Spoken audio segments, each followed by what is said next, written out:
सरकार के मंत्री हों या फिर बड़े से बड़ा माफिया, खाकी वर्दी पहने पुलिस का इंस्पेक्टर हो या खादी पहने कोई विधायक, कोई दबंग हो या शार्प शूटर, घर हो या अस्पताल, होटल हो या फिर चौराहा, दिन हो या रात, दुर्दांत हत्याएं उसके लिए बाएं हाथ का नहीं बल्कि दोनों हाथों का खेल थी, जिसे वो जब जी चाहे खेलता था। सिर्फ 3 साल में उसने यूपी और बिहार में इतना खून बहाया कि सत्ताधारी राजनेताओं से लेकर माफिया तक उसके नाम से कांपने लगे। उसका सिर्फ एक ही असूल था कि वो अपने सामने किसी के असूल नहीं मानता था। जिस जमीन पर हाथ रख दिया वो उसकी हो गई, जिस ठेके पर हाथ रख दिया वो उसका हो गया, जिस आदमी के सीने पर राइफल तान दी वो या तो शरणागत हुआ या फिर दुनिया से विदा हो गया। डी कंपनी के गुर्गे हों या अतीक, मुख्तार, करवरिया, हरिशंकर तिवारी, वीरेंद्र शाही, सब के सब बस यही मानते थे कि उससे सामना ना हो जाए। खौफ का वो नाम था श्री प्रकाश शुक्ला।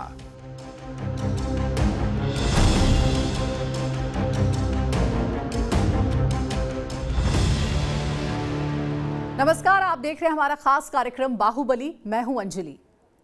बस यूं समझ लीजिए कि वह अपराध की दुनिया में खूनी इरादों का एक ऐसा झोंका बनकर आया जिसने यूपी और बिहार में कई बड़े कांड किए, हत्या, रंगदारी, अपहरण का तूफान मचाया, राजनीतिक दलों के लिए सिरदर्द बना और पुलिस के लिए चुनौती। ये जानकर आप हैरान रह जाएंगे कि यूपी पुलिस को श्री प्रकाश शुक्ला के एनकाउंटर के लिए पहली बार एसटीएफ यानी कि स्पेशल टास्क फोर्स का गठन करना पड़ा। एसटीएफ के सीने पर सजा सबसे पहला और बड़ा मेडल श्री प्रकाश शुक्ला के एनकाउंटर का है। लेकिन मरने से पहले वो जुर्म की दुनिया में इतनी कहानियां लिख चुका था जो गुनाहों का दस्तावेज बनकर हमेशा के लिए दर्ज हो चुकी है। ये कहानी है गोरखपुर के छोटे से गांव मामखौर के उस युवक की जिसने 1993 से पहले न तो कोई जुर्म किया था और न ही अपराध की दुनिया में आने का उसका कोई इरादा था। उसके पिता राम समुद्र शुक्ला छोटे मोटे ठेकेदार थे। गोरखपुर यूनिवर्सिटी में पढ़ाई के दौरान श्री प्रकाश शुक्ला की खुराक अच्छी खासी थी। उसे करीब से जानने वाले बताते हैं कि वो पढ़ाई के साथ साथ पहलवानी का भी शौक रखता था। बात है साल 1993 की। तब उसकी उम्र थी 20 साल। इसी उम्र में उसे अपने भविष्य के सपने सजाने थे, लेकिन वो ऐसा गुनाह कर बैठा जिसके बाद न सिर्फ श्री प्रकाश की अपनी जिंदगी बदल गई बल्कि यूपी और बिहार में अपराध का इतिहास भी पूरी तरह बदलता चला गया।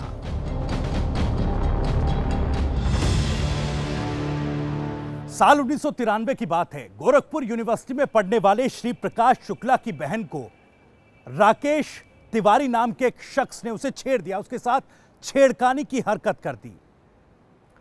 हालांकि राकेश तिवारी का श्री प्रकाश शुक्ला के घर में उठना बैठना था, लेकिन छेड़खानी की इस घटना के बाद श्री प्रकाश शुक्ला के सर पर खून सवार हो गया और अपनी बहन के साथ छेड़खानी की घटना से नाराज हुए श्री प्रकाश शुक्ला ने राकेश तिवारी की सरेआम तमंचे से गोली मारकर उसकी जान ले ली। इसके बाद श्री प्रकाश शुक्ला रुका नहीं, उसने पीछे मुड़कर नहीं देखा क्योंकि गुनाहों की, जुर्म की कई मंजिलें उसका इंतजार कर रही थी।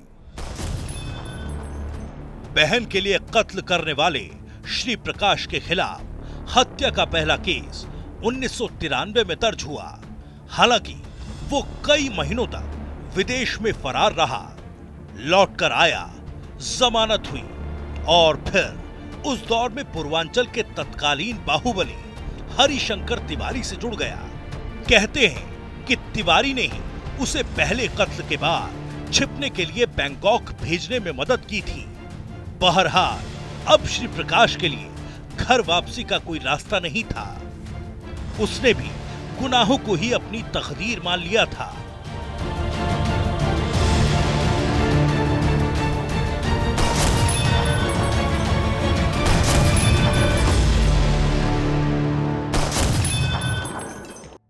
शातिर दिमाग का अपराधी था जी और जुनूनी था, अच्छे हथियारों का शौक, फास्ट गाड़ियों का उस जमाने में सीएलओ, जी तो पुलिस के पास, डीजी के पास भी सीएलओ गाड़ी नहीं थी।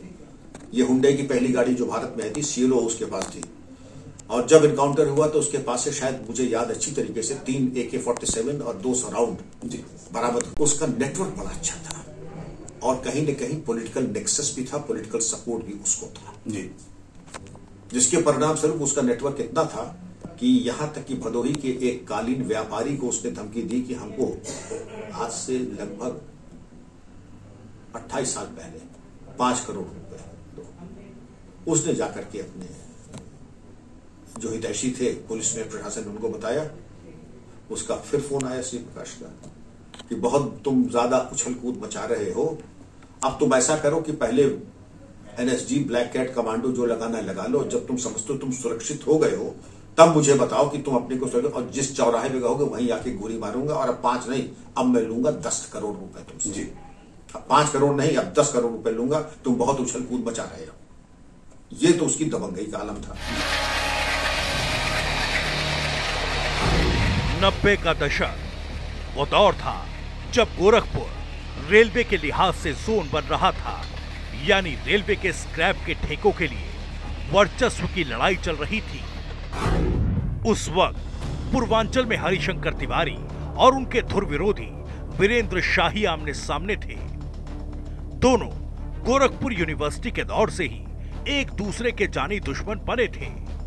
बताते हैं कि दोनों के बीच ऐलानिया तौर पर गोली चलने का दिन और समय तय होता था। उसके बाद दोनों ओर से हजारों गोलियां चलती।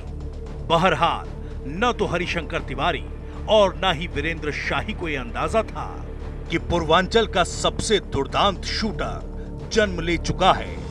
ऐसा शूटर जो तिवारी और शाही दोनों की सोच से भी ज्यादा खतरनाक था। श्री प्रकाश शुक्ला और हरिशंकर तिवारी को करीब से जानने वाले लोग बताते हैं कि एक दिन किसी बात पर श्री प्रकाश उनसे नाराज होकर अलग हो गया।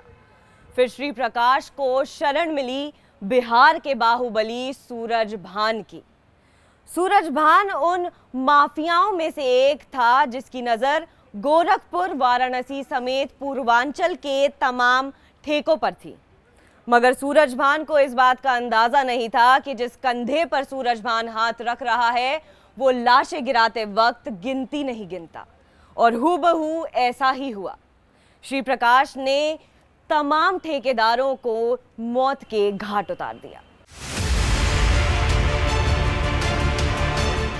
उस दौर को करीब से जानने वाले बताते हैं कि श्री प्रकाश शुक्ला के काम करने का तरीका सब माफियाओं से बिल्कुल अलग था।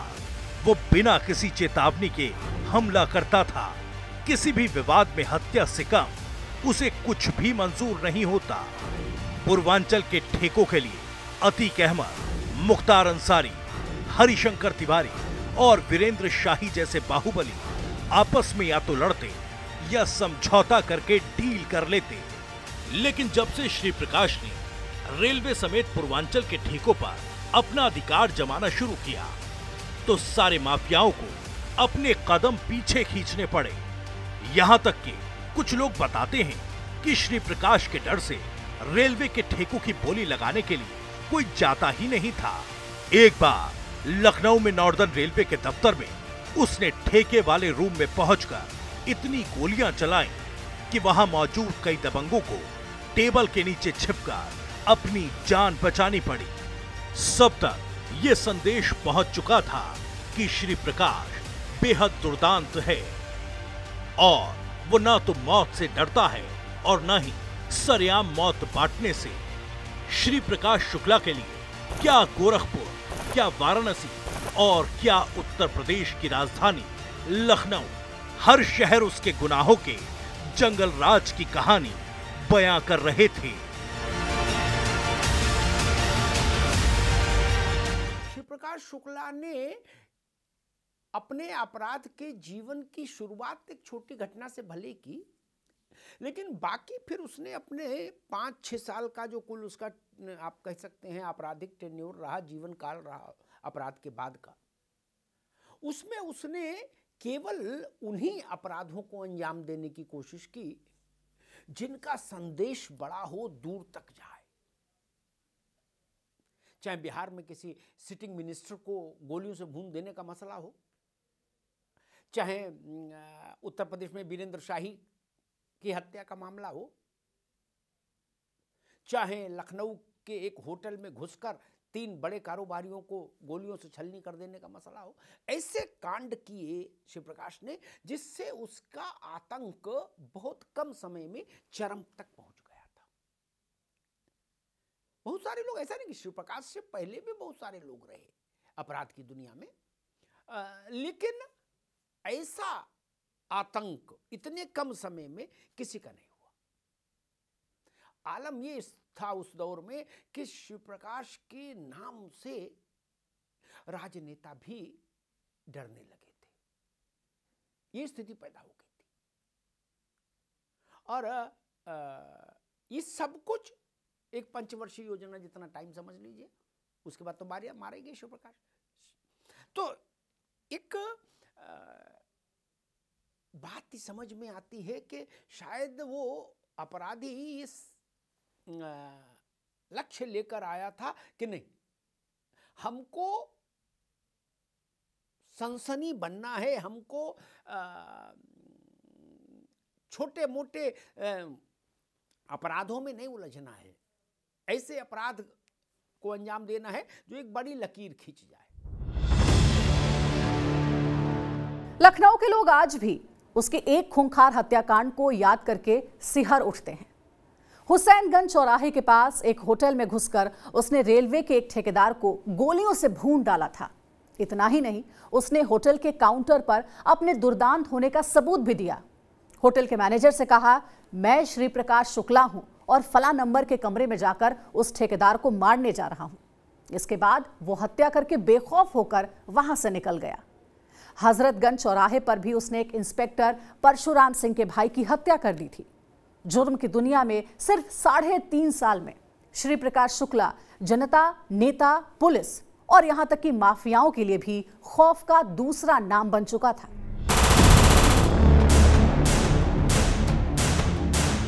श्री प्रकाश को करीब से जानने वाले बताते हैं कि जब उसके हाथ में AK-47 होती थी तो वो सारी दुनिया से टकराने की सनक में रहता था। उसके 3 दोस्त थे, आनंद पांडे, सुधीर पांडे और अनुज सिंह, जो 1993 से ही उसके करीब आ गए थे। श्री प्रकाश तीनों को अपने भाई की तरह मानता था। मेरे ख्याल से श्री प्रकाश हर समय AK-47 लेके चलता था साथ, और उसमें एक दूसरी और भी, आप दुस्साहस कहें, दंभ कहें, कुछ भी कहें, वो अपराध करने के बाद या करते समय अपने नाम का भी एक तरीके का इंट्रोडक्शन भी देता था, ताकि कहीं कोई भ्रम ना रहे। ऐसा नहीं हो कहीं कोई ये गफलत रह जाए कि कोई दूसरा गिरोह तो नहीं मार गया ना। ऐसा भी अपराध मैंने बहुत कम देखा जहां अपराधी अपना वो भी करे, एक इंट्रोडक्टरी सेशन भी करे कि हम श्री प्रकाश हैं। ये जो भाव था।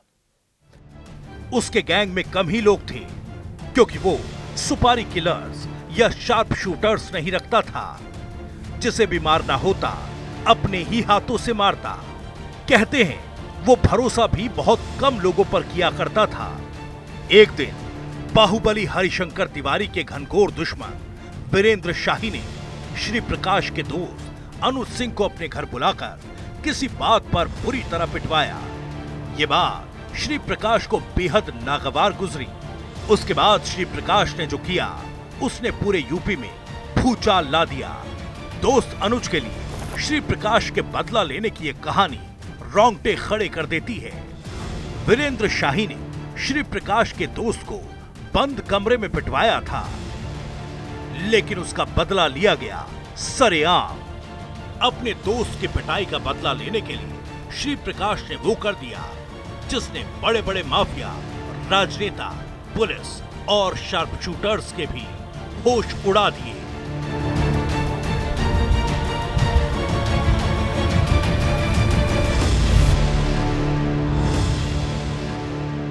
बात है 31 मार्च 1997 की। श्री प्रकाश शुक्ला ने लक्ष्मीपुर के बाहुबली विधायक और हरिशंकर तिवारी के सबसे बड़े दुश्मन वीरेंद्र शाही को लखनऊ के इंदिरा नगर में सरेआम गोलियों से भून दिया।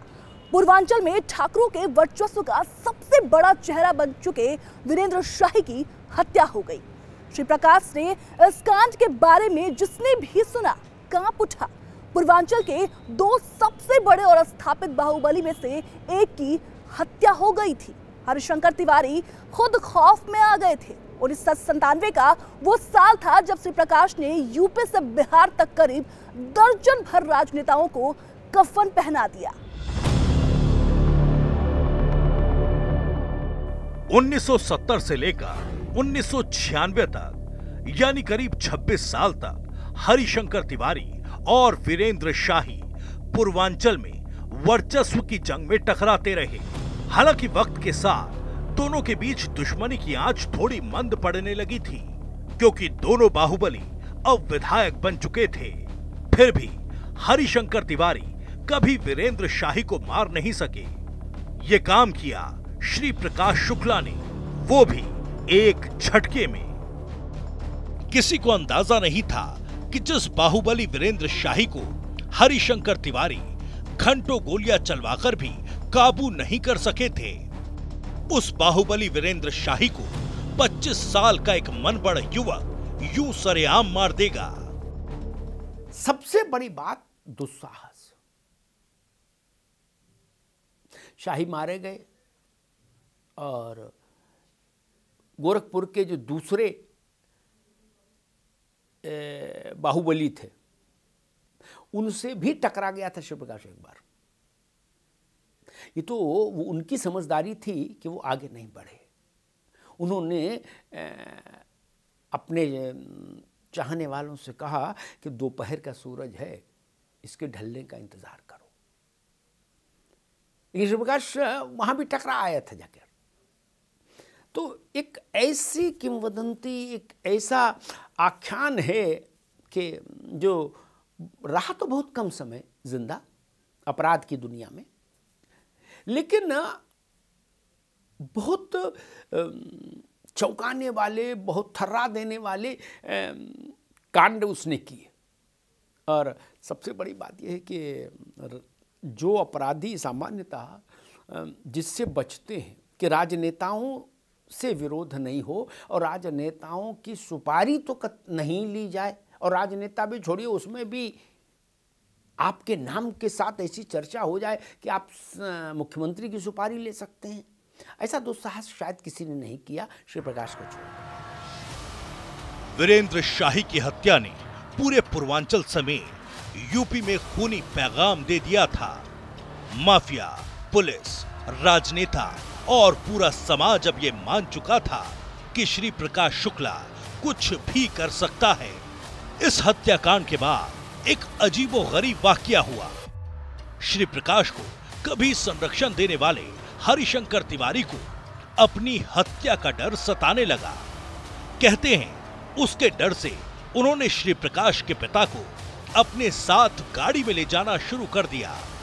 यानी श्री प्रकाश अगर उनकी हत्या करने की कोशिश करेगा तो अपने पिता को सामने देखकर उन्हें छोड़ देगा। हरिशंकर तिवारी का डर बेवजह नहीं था। जिस चिल्लू पार से वो जेल में रहकर भी चुनाव जीत जाते थे, उसी विधानसभा पर कब्जा जमाने के लिए श्री प्रकाश ने दावा ठोक दिया। उसने अपने लोगों से यह संदेश तिवारी तक पहुंचाया कि इस बार चिल्लू पार से वो ही चुनाव लड़ेगा। तिवारी की चिंता और मुश्किलें दोनों बढ़ना लाजमी था। 1993 से 1997 तक 5 साल में श्री प्रकाश शुक्ला ने जितनी हत्याएं की थी, उससे दोगुनी तीन गुनी हत्याएं उसने सिर्फ 1998 में कर डाली। खास तौर पर वीरेंद्र शाही को मारने के बाद वो पहले से भी ज्यादा बेखौफ और दुर्दांत बन गया। यूपी से बिहार तक तमाम राजनेताओं और व्यापारियों को मारकर उसने अपने गुनाहों के खूनी इतिहास को बढ़ाना शुरू कर दिया। लेकिन 1998 में उसने जिस तरह खून बहाकर पुलिस और पूरे सिस्टम को चुनौती दी थी, उसके बाद उसका बचना भी नामुमकिन हो गया। लेकिन अपनी मौत से बेखबर श्री प्रकाश दूसरों को मौत बांटने का खेल खेलता रहा। यूपी की राजधानी लखनऊ में 1998 में श्री प्रकाश ने एक ऐसा अपहरण कांड किया जिसने यूपी पुलिस के होश उड़ा दिए। पुलिस इस मामले में तमाम प्लानिंग के बावजूद सिर्फ हाथ मलती रह गई और श्री प्रकाश ने उस दौर में 1 करोड़ रुपए की फिरौती वसूली। 26 मई 1998 को एक व्यापारी के बेटे कुणाल का अपहरण किया। लखनऊ के वनस्पति उद्यान में कुणाल रस्तोगी को रखा। पिता ने बचाने की कोशिश की तो उसने पिता की हत्या कर दी।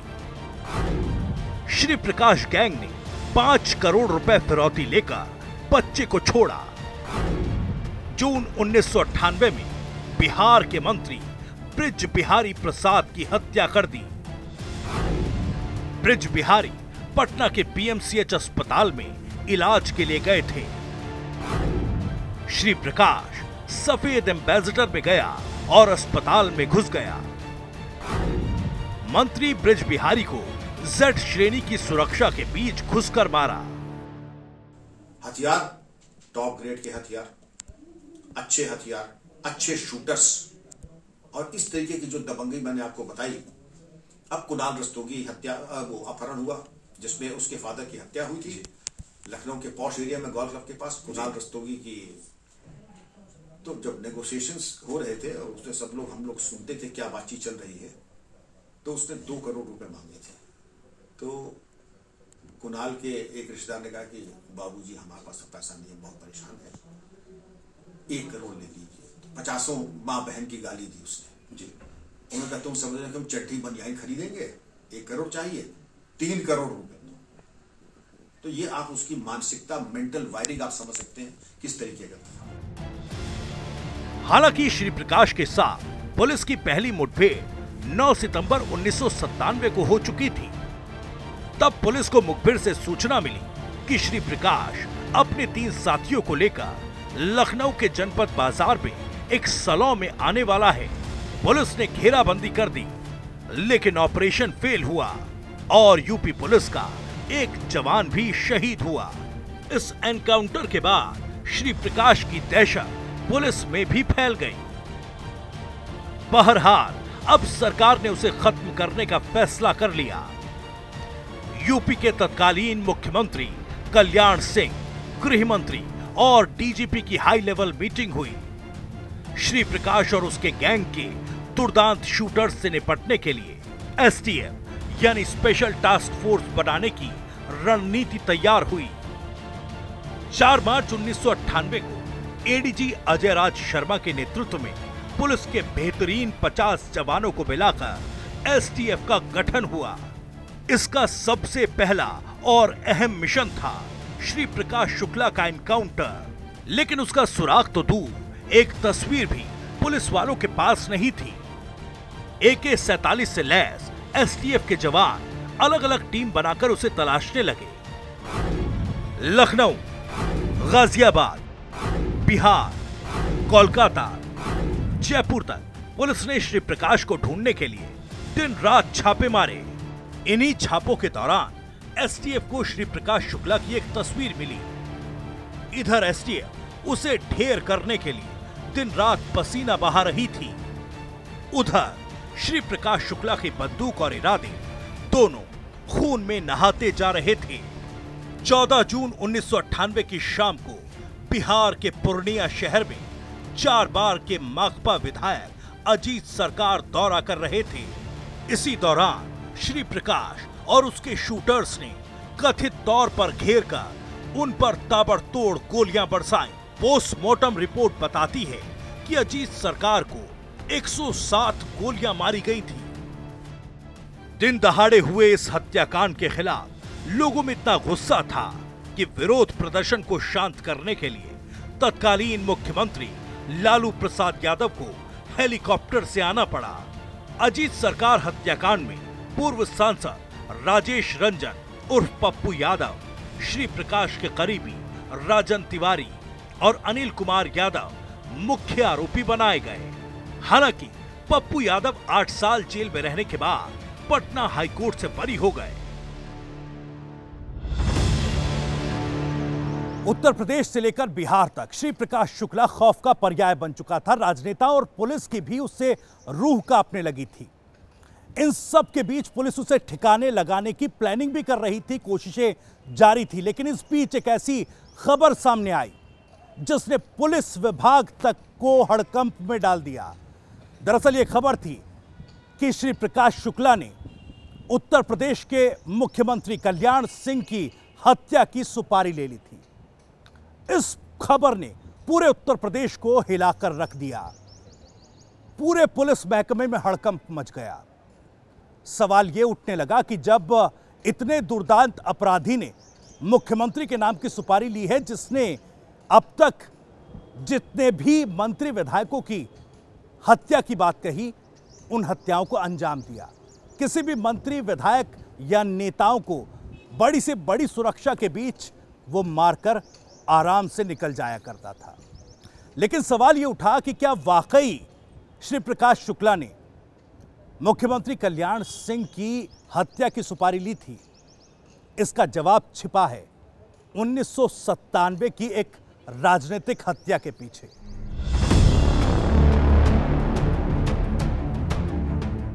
फरवरी 1997 यूपी में राष्ट्रपति शासन था। किसी राजनीतिक दल के पास बहुमत नहीं था। 1995 में गेस्ट हाउस कांड के बाद मायावती और मुलायम सिंह की राहें अलग हो चुकी थी। अब बारी थी बीजेपी और बीएसपी गठबंधन सरकार की। बीजेपी के कद्दावर नेता ब्रह्मदत्त द्विवेदी इस गठबंधन के सबसे बड़े सूत्रधार थे। राजनीतिक हलकों में यह चर्चा भी जोर पकड़ रही थी कि वो बीजेपी की ओर से मुख्यमंत्री पद के बड़े दावेदारों में से एक हैं, क्योंकि गेस्ट हाउस कांड में ब्रह्मदत्त ने ही मायावती की रक्षा भी की थी। इस नाते उनके नाम पर मायावती को कोई ऐतराज नहीं था। लेकिन वक्त को कुछ और ही मंजूर था। गठबंधन सरकार की तमाम शर्तें तय हो चुकी थी। अब सिर्फ बीजेपी बीएसपी के बीच गठबंधन करके बहुमत का ऐलान होना बाकी था। लेकिन 10 फरवरी को हुई घटना ने सब कुछ बदल दिया। 10 फरवरी 1997 को ब्रह्मदत्त द्विवेदी की हत्या हो गई। वो अपने शहर फर्रुखाबाद में एक शादी में शामिल हुए। समारोह से लौटते वक्त वो गाड़ी में बैठने जा रहे थे। उसी समय उन पर बाइक सवार बदमाशों ने हमला कर दिया। अंधाधुंध फायरिंग में ब्रह्मदत्त को कई गोलियां लगी। गोलीबारी में बीजेपी नेता ब्रह्मदत्त और एक गनर मारे गए। बताते हैं कि श्री प्रकाश शुक्ला उनका बदला लेना चाहता था।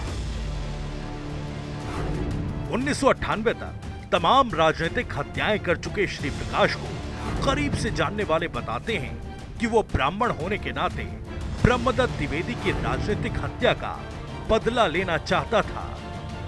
इसलिए 1998 में जब उसने ब्रह्मदत्त केस से जुड़े आरोपियों के बारे में पूछताछ शुरू की, तो उसे साक्षी महाराज के बारे में पता चला।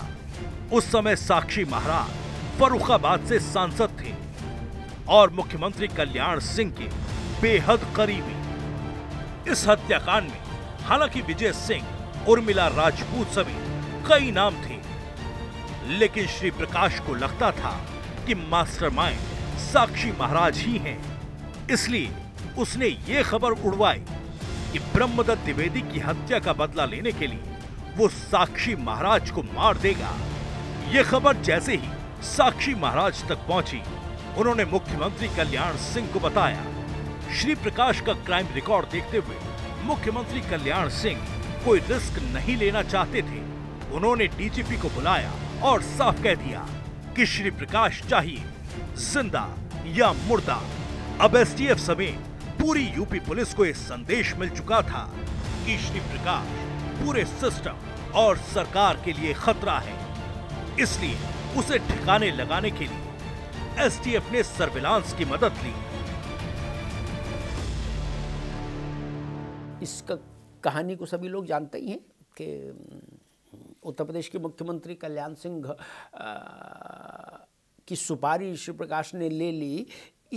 ये शोर पूरे देश भर में एक दौर में मचा था। ली नहीं ली ये तो इसकी सत्यता तो प्रमाणित क्या होती, लेकिन हाँ इतना जरूर है कि श्री प्रकाश को जिंदा या मुर्दा पकड़ने के लिए कल्याण सिंह ने मुख्यमंत्री रहते हुए एक निर्णायक पहल की। और एक बार बातचीत में कल्याण सिंह जी से मैंने जानने की कोशिश की थी तो उन्होंने कहा था कि मैंने उस समय की उत्तर प्रदेश की जो पुलिस लीडरशिप थी उसको दो टूक कहा कि या तो श्री प्रकाश को जिंदा या मुर्दा पकड़े पुलिस, और नहीं तो हम पुलिस की लीडरशिप चेंज कर देंगे। ये बात कल्याण सिंह जी ने मुझसे कही थी। तो आप ही तो मान ही लीजिए कि मामला इतना आर पार का था। सितंबर 1998 यानी एसटीएफ का गठन होने के 4 महीने बाद तक भी पुलिस श्री प्रकाश को पकड़ नहीं पाई।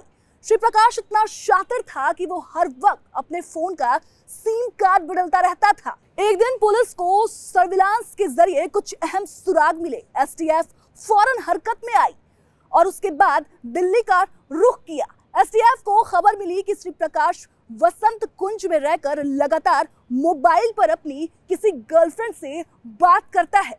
एसटीएफ ने उसकी और उसकी गर्लफ्रेंड दोनों की ही मोबाइल को सर्विलांस पर लिया। एसटीएफ की जांच पड़ताल के दौरान श्री प्रकाश को शक हो गया और वो मोबाइल बंद करके पीसीओ से बात करने लगा। लेकिन पुलिस को उसकी गर्लफ्रेंड के नंबर से लोकेशन लगातार मिलती रही। पुलिस के मुताबिक श्री प्रकाश जिस लड़की से बात करता था वो गाजियाबाद के इंदिरापुरम इलाके में थी। लोकेशन पता करने के बाद एसटीएफ की टीम अपने सबसे बड़े मिशन और टारगेट यानी श्री प्रकाश को जिंदा या मुर्दा पकड़ने की रणनीति बनाने लगी। 10 सितंबर 1998 को दिल्ली में एम्स के पास श्री प्रकाश अपनी गाड़ी में दिखा। इसके बाद यूपी एसटीएफ ने दिल्ली से गाजियाबाद तक हर स्तर पर मॉनिटरिंग शुरू की। श्री प्रकाश शुक्ला की सबसे बड़ी कमजोरी जो लोग बताते थे वो ये बताते थे कि मोबाइल का इस्तेमाल उसको पसंद था। और आप जानते हैं कि मोबाइल उस वक्त शुरुआती दौर में था तो उसका क्रेज भी बहुत सिर चढ़ के बोल रहा था। और आज शायद इसीलिए जो अपराधी हैं वो ये समझ चुके हैं कि अपराध करना है तो मोबाइल से दूर रहना होगा।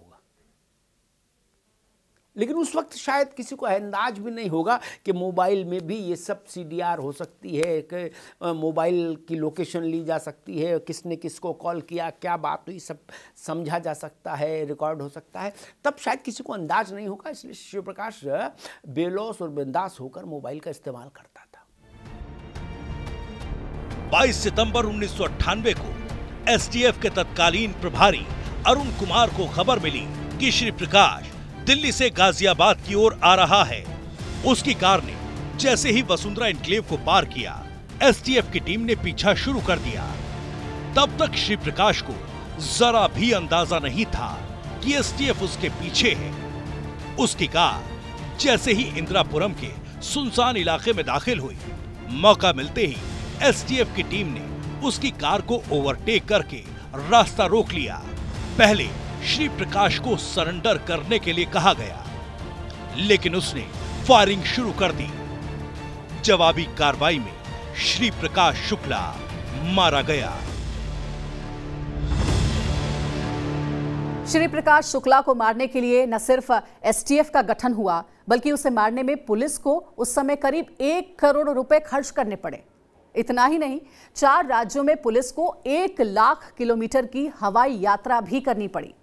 यूपी के सबसे दुर्दांत माफिया डॉन श्री प्रकाश शुक्ला ने मुख्यमंत्री कल्याण सिंह की सुपारी ली थी या नहीं, ये बात कभी सामने नहीं आ पाई।